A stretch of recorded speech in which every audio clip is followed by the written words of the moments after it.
Today on Talking Wealth, I would like to welcome our new guest, Susanna Mittermaier. Now, Susanna is a psychologist.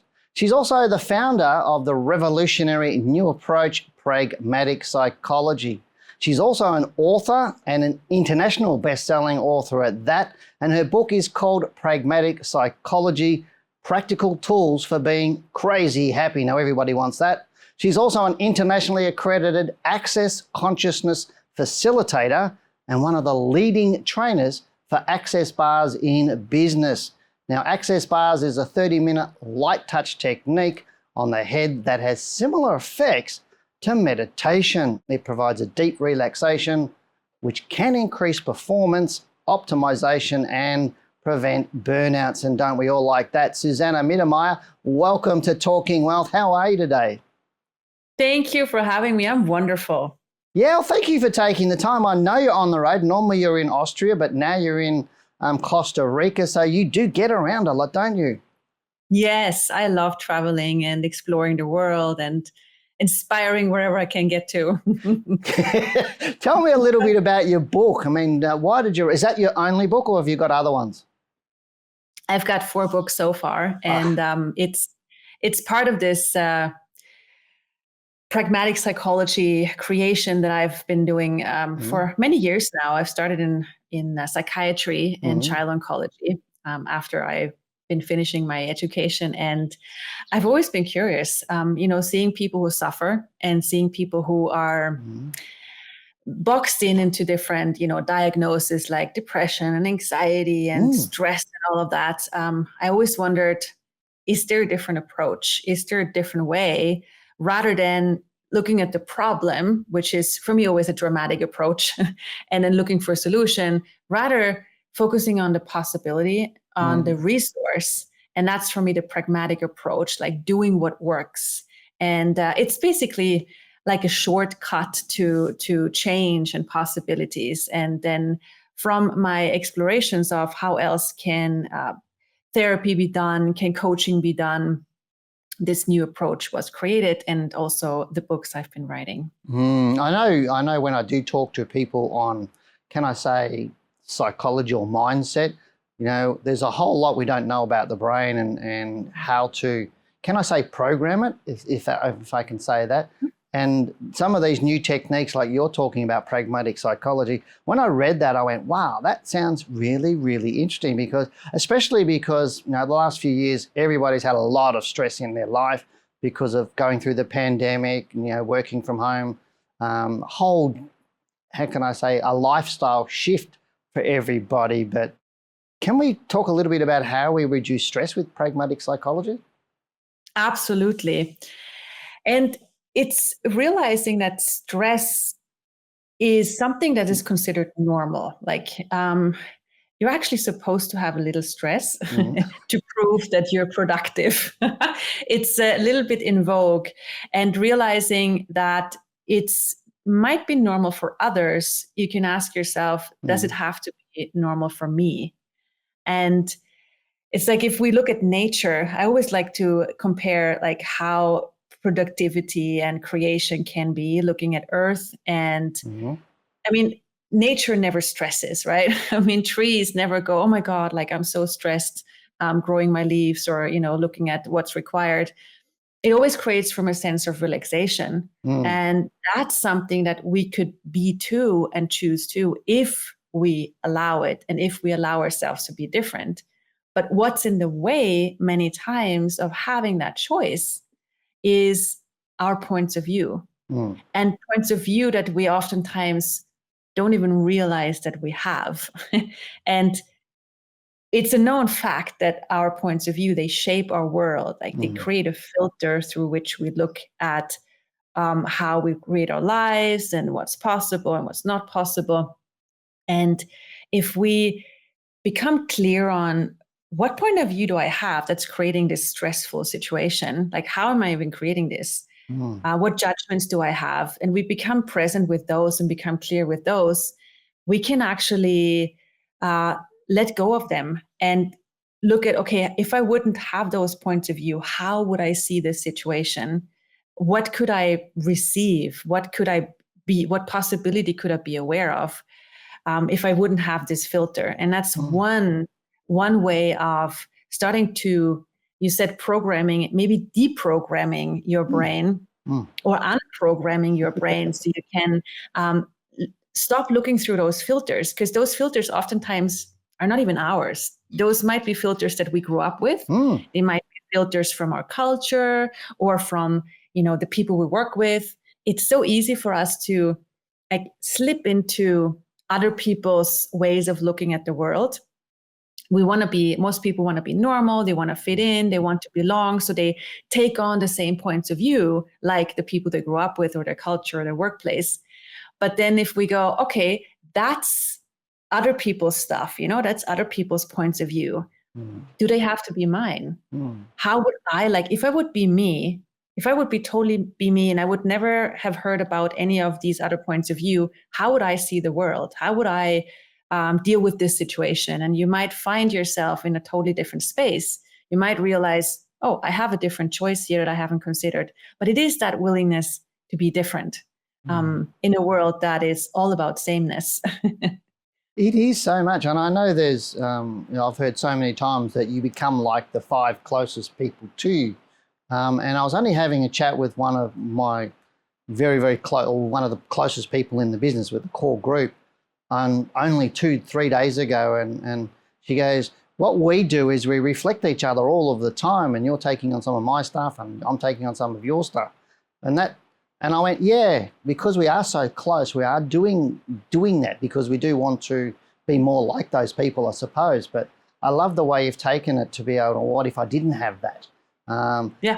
Can I ask you a question? Obviously with a lot more people moving into working from home, having, can I say, disjointed working environments now? Sometimes they might be 2 days a week in the office and 3 days at home, or I know there's employers asking employees to come back to the business, and obviously that creates a stress around employees. Now, to me, you mentioned the word choice over their work, or choice over your work. And I'd like to explore that a little bit to help people who are possibly working from home or having that sort of hybrid situation that are feeling stressed right now. Yes, we love to have choice. It creates a sense of freedom and it creates a sense of control. If you have a situation where someone tells you what you're supposed to do, there's most probably a reaction occurring. Some people go, okay, I will do what you want. But there's still a flavor of fight in there. Yes. And other people might go, I will do exactly the opposite of what you want me to do. So there's all these different kinds of reaction forms that people take on once you tell them what they should do. So if you create an environment of choice, you can actually include your employees. You can include the people that work for you and with you. And it's just reshaping your environment by realizing, okay, you actually create leaders if you give them choice. If you tell them what to do, you most probably create followers. And if you have a work environment where you have a bunch of followers working for you and you expect them to execute whatever you want them to do, you will probably have to deal with a lot of fight, with a lot of resistance.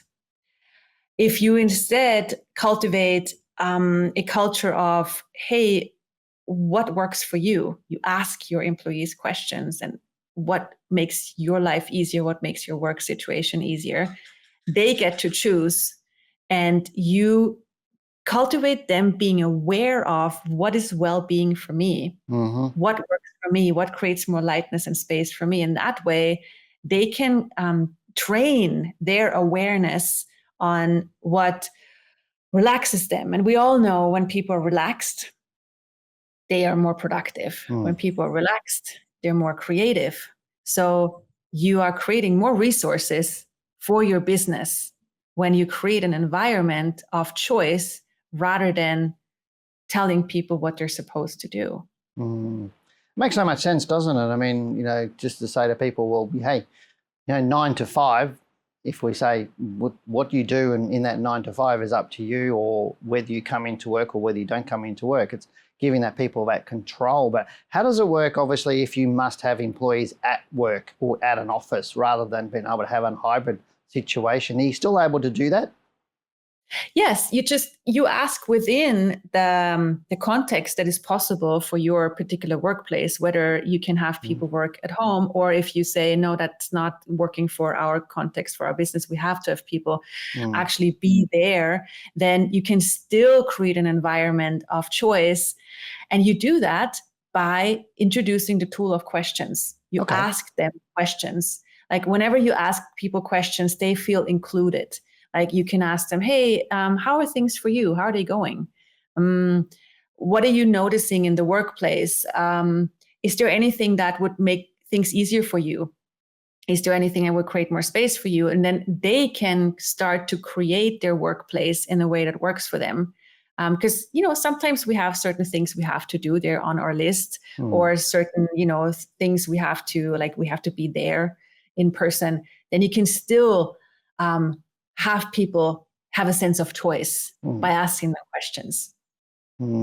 Yeah, I know that's, to me, when I'm talking to some of my staff, I need to get their feedback. And that's really what you're talking about here is, and I always talk about it in terms of expectations. I need to know what you're expecting of me, but you also need to know what I expect of you. So how do we work this and how do we get it happening? Because I know employees, they love to feel valued, and they also, well, again, this is just my opinion, but they also like to feel like they're contributing to the greater good of the business, and they're actually performing something that is valuable to the whole business and a part of a team.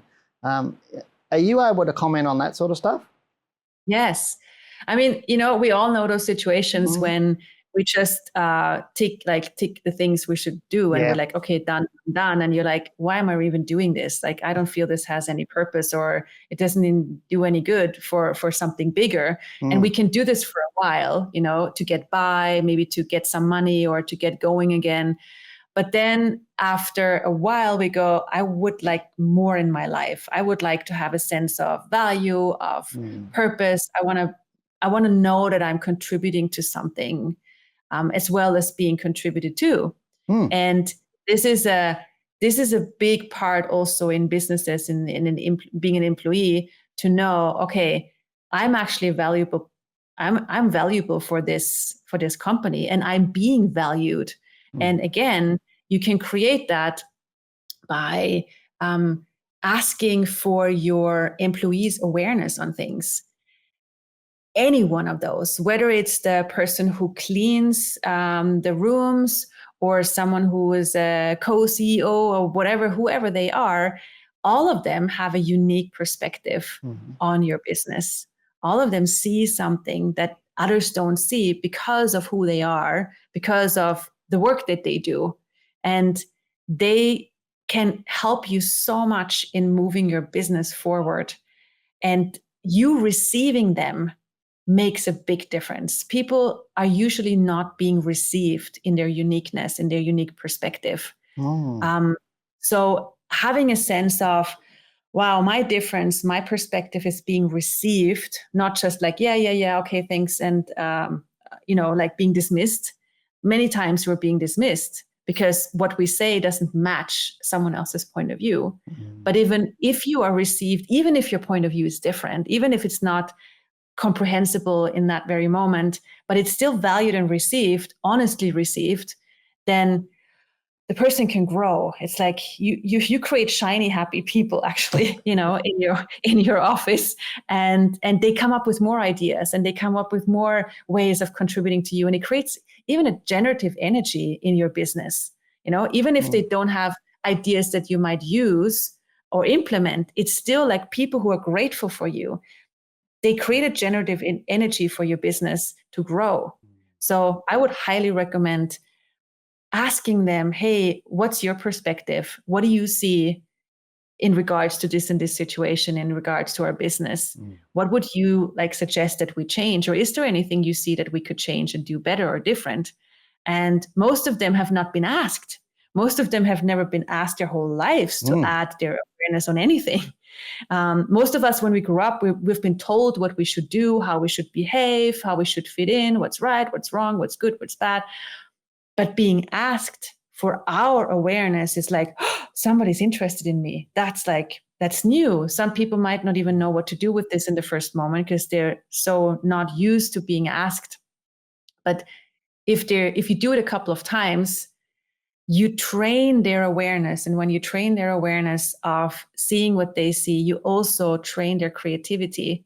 And then it's not about you having to do everything your own as a CEO and just delegating, but you have actually people who lead the business with you on whatever level they are, and things can just become greater. Yeah, I was just thinking, as you were chatting, I'm thinking, that really does make a lot of sense, because I know I've been in a ton of meetings in the past with a boss who just tells you what's going on, and you sort of sit there and write notes, and then you go away and you're supposed to enact whatever they're talking about.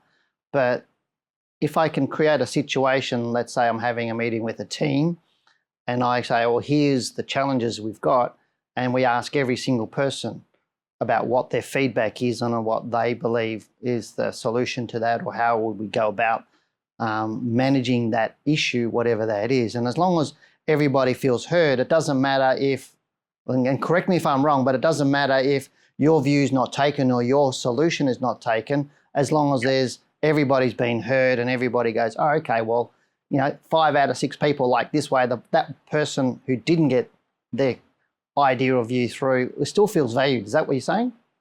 Yes, and that even creates a culture where it's not even necessary that everybody says something all the time or shares their point of view. It's more like if they know that they're being received, that makes a big difference, because not everybody's going to want to say something or feel like comfortable sharing their point of view. But if they know they can, and they're being received for who they are.